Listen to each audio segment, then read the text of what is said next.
Hi hello and welcome to Anamika story one.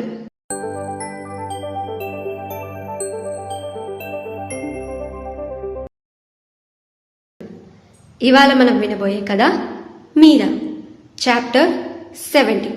ఆలస్యం చేయకుండా కథలోకి వెళ్ళిపోదాం. రాజీ వచ్చింది అని తెలిసి రాజారావు గారు తెగ ఆనందపడిపోయారు.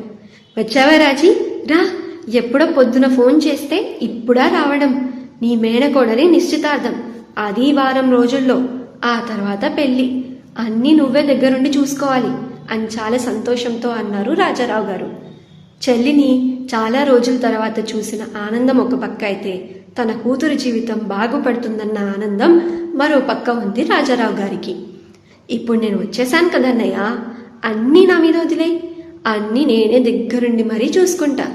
ఈ రాజీ మేనకోడలి నిశ్చితార్థం అంటే ఎలా ఉంటుందో చూపిస్తాను అని అంటూ తన కొడుకుకి సైగ చేసింది. బాగున్నారా మావయ్య అంటూ ముందుకు వచ్చాడు రోషన్. నువ్వు కూడా వచ్చావా రోషన్?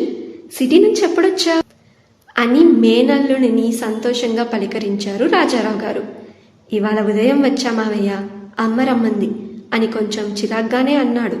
ఆ చిరాకు రాజీకి తప్ప ఇంకా ఎవ్వరికీ కనిపించలేదు.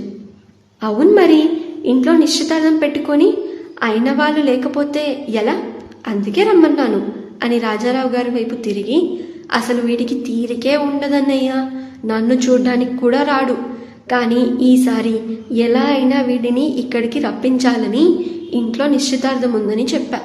నీ దగ్గరికి అనగానే వెంటనే వచ్చేశాడు. నీ మీద అంత ప్రేమ ఇంకా గౌరవం వీడికి, ఆ మాత్రం ప్రేమ ఈ అమ్మ మీద లేకపోయింది అని లేని బాధని నటిస్తూ అంది రాజీ. అవును మరి, ప్రేమలు ఒలకబోయడంలో ముందు నువ్వు, ఆ తర్వాత నీ కొడుకే మరి అంటూ అక్కడికి వచ్చింది సూరమ్మత్త. ఆవిడను అక్కడ చూసి ఆశ్చర్యపోయి, అత్తయ్య మీరెప్పుడొచ్చారు అని అడిగింది రాజీ.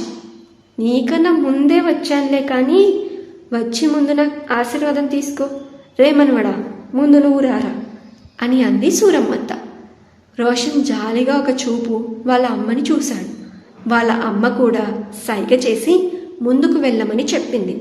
దాంతో రోషన్ ముందుకు వెళ్ళి వంగి బామ్మ కాళ్ళు పట్టుకున్నాడు. బాగున్నావా బామ్మ అని అడిగాడు. ఈసారి సూరమ్మత్త వీపు మీద కొట్టకుండా వాడి చెవుని పట్టుకొని మెలేసింది. ఏరా, చూడ్డానికి కూడా లోకువైపోయామా? పట్నంలో ఏమంతా పని వెలగబెడుతున్నావు నువ్వు?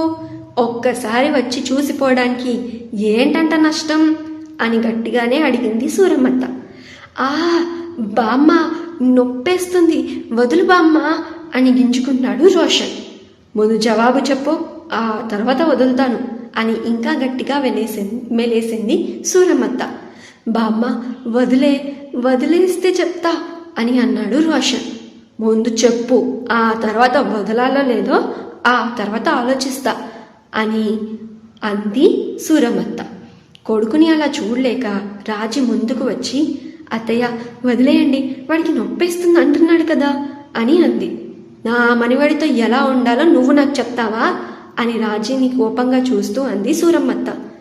అది కాదత్తయ్య, వాడి చెవు చూడండి ఎర్రగా అయిపోయింది అని అంది రాజీ. అవుతుంది, ఎందుకు అవ్వదు? చెవి వెలేస్తే అలానే అవుతుంది, కానీ నువ్వు చెప్పరా, లేదంటే చెవి తీసి పడేస్తా అని అంది సూరమ్మత్త. ఇదంతా చూస్తున్న గౌతమ్ మనసులో, ఈమె చాలా డేంజర్, ఈమెతో జాగ్రత్తగా ఉండాలి, లేకపోతే అని గౌతమ్ తన చేతులు రెండు తన చెవుల మీద పెట్టుకొని, నా చెవులు కూడా ఇలానే బాబోయ్, నా చెవులు నాకుండవు అని అనుకున్నాడు. ఆఫీస్ ఉండే మా అమ్మ వాళ్ళు నాకు లీవ్ ఇవ్వలేదు, అందుకే ఇన్ని రోజులు రాలేదు అని నొప్పితో చెవిని విడిపించుకోవడానికి ప్రయత్నిస్తూ చెప్పాడు రోషన్. ఆఫీస్ ఏంట్రా ఆఫీస్, శని ఆదివారాలు ఎక్కడికి పోయాయి? ఆ రోజు ఆఫీస్ ఉండదుగా, అప్పుడు వచ్చి తగలడితే నీ ఉద్యోగం పోతుందన్నాడా వాడు అని అడిగింది సూరమ్మత్త.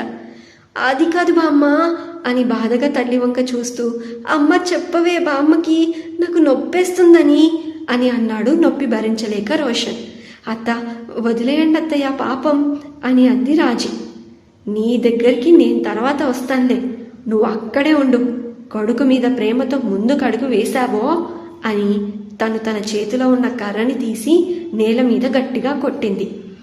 అత్త, నేను చెప్పేది విను అని రాజారావు గారు అన్నా తన కర్రని చూపించి బెదిరించింది.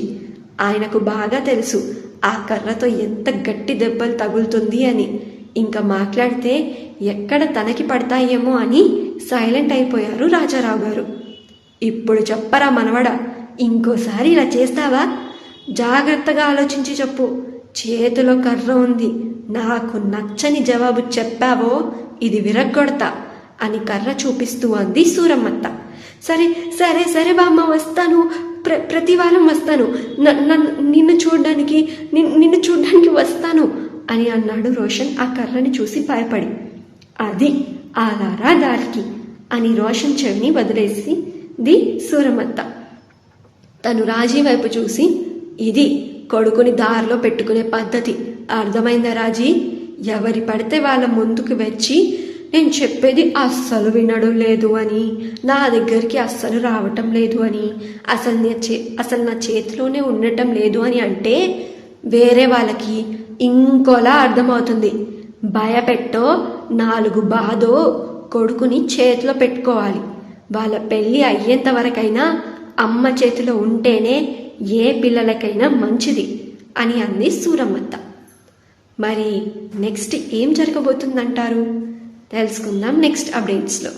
ఈ స్టోరీ వింటూనే ఉండండి. మీరా, మీ అనామిక స్టోరీ వాళ్ళ ఛానల్లో మీ అనామికతో.